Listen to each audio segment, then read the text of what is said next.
झारखंड में विधानसभा चुनाव होना है। चुनाव को लेकर बता दें कि चुनाव आयोग के तरफ से भी आधिकारिक रूप से ऐलान कर दिया गया है, लेकिन अब तक अगर बात करें तो इंडिया गठबंधन यानी महागठबंधन में सीट शेयरिंग का फॉर्मूला अब तक तय नहीं हो पाया है। वहीं दूसरी तरफ बात करें एनडीए गठबंधन की तो हेमंता बिस्वा शर्मा जो असम के मुख्यमंत्री है और झारखंड बीजेपी के विधानसभा चुनाव के सह प्रभारी, उन्होंने स्पष्ट कर दिया कि आजसू बीजेपी के साथ चुनाव लड़ने वाली और लगभग 9 से 11 सीटों पर आजसू चुनाव लड़ेगी। वहीं जदयू को 2 सीट जबकि चिराग पासवान की पार्टी को 1 सीट मिलेगा। वहीं अगर बात करें मुख्यमंत्री हेमंत सोरेन की तो उन्होंने ये कहा कि गठबंधन 81 सीटों पर चुनाव लड़ेगी, लेकिन जेएमएम कितने सीटों पर लड़ेगी, कांग्रेस कितने सीटों पर, आरजेडी को कितना सीट मिलेगा, ये अब तक तय नहीं हो पाया है। यानी एक तरह से कह सकते हैं कि यहाँ पर पेच फंसता हुआ दिख रहा है। क्योंकि बात आ रही है कि आप 50 से 51 सीटों पर लड़ेंगे, पहले ही की तरह खाका तैयार होगा। ये गठबंधन की सरकार है और ये गठबंधन सरकार 81 सीट पर चुनाव लड़ेगी। वहीं बात करें तो कांग्रेस के महासचिव विनय सिन्हा दीपू का कहना है कि चूंकि ये फैसला आला कमान को लेना है। रही बात सीट की बात तो पिछले बार कांग्रेस 31 सीटों पर चुनाव लड़ी थी और इस बार हमारी मांग 33 से 34 सीटों पर है। देखिए, मैं एक अदना कार्यकर्ता हूँ और आप पत्रकार हैं, तो ये सीट शेयरिंग का मामला हमको लगता है आला कमान लेवल पे सब चीज तय हो चुका है।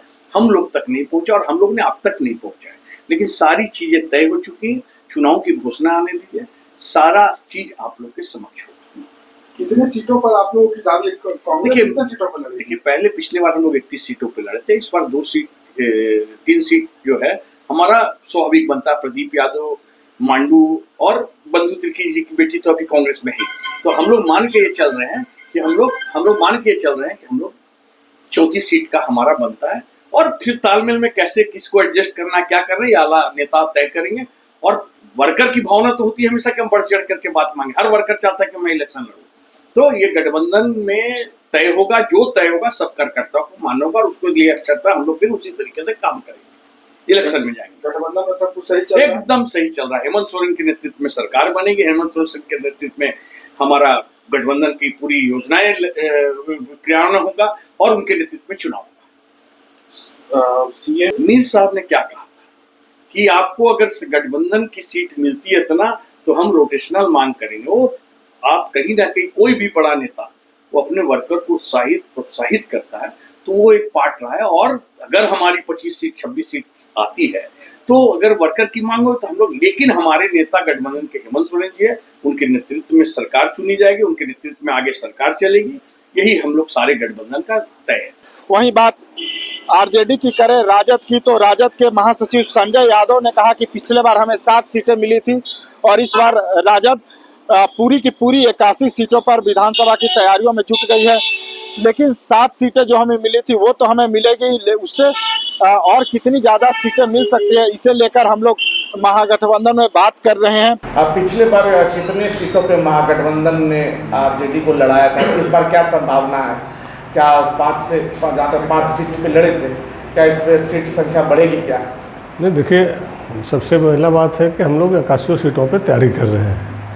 रही बात कि अगला साल अगला चुनाव जो हम लोग लड़े थे गठबंधन में तो 7 सीट हम लोग को मिला था और इस बार चूँकि तैयारी है 81 सीट पे और बाकी जो गठबंधन में तय होगा, जो हमारे आदरणीय नेता तेजस्वी जी, आदरणीय लालू प्रसाद यादव जी, आदरणीय सोनिया जी, राहुल जी और आदरणीय हेमंत जी और शिबू सोरेन, जो निर्णय होगा और जो हम लोग को सीट दिया जाएगा उस पर हम लोग मजबूती से लड़ेंगे।